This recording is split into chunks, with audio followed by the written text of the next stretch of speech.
This is how it all began.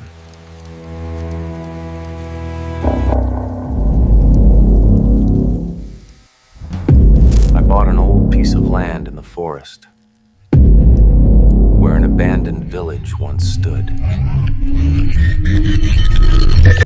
The first few days went exactly according to plan. I hired a crew to clear out the old village. They hauled away the debris and demolished the abandoned houses. The air was thick with the stench of rot and damp earth. It rained almost every day, slowing our progress to a crawl. But everything changed when the foreman called. Yes, I'm listening to you, George. What happened? Boss, there's a problem. The workers are refusing to show up for the shift. He asked me to come out to discuss it in person. I didn't make it until the next day, late in the evening. George, what happened?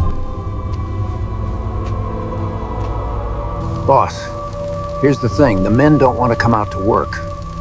Some have disappeared completely. Anyway, while demolishing the houses, we started finding human bones. It all started at the house on the edge. The stray dog that had followed us suddenly went berserk. It stood by the rotting porch and barked frantically into the darkness. Oh my God! What? But that wasn't all. It turned out the village bordered an old, abandoned cemetery.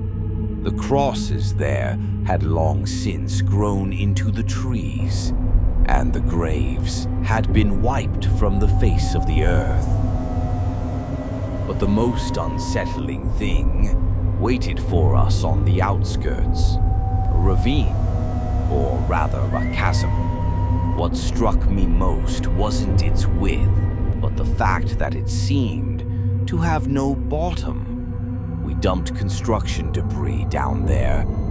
Bricks, heavy beams. We waited for the sound of impact, but from the darkness, not a single sound returned. Soon, the real nightmare began. The reason half my crew fled. At sunset, right at the forest's edge, a figure appeared. A tall, twisted shadow with long arms like hooks. It didn't move. It just stood there and watched. The most terrifying part. Every night, the thing came closer. George, I'll find out about the bones. As for the ravine and the tall figure, I think they were imagining things. Get everyone back to work, and make sure no one's drinking on the job. 2 days had passed when George called again. His voice was cracking with terror. He begged me to come immediately. The village met me with dead silence.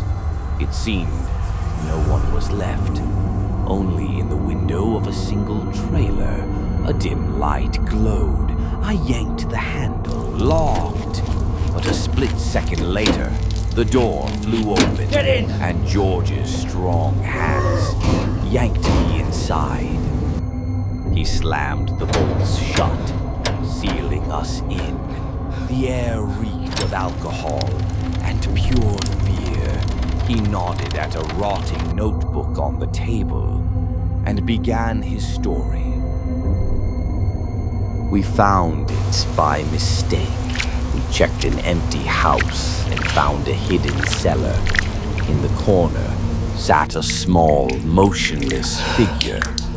He was still holding this diary, tight against his chest.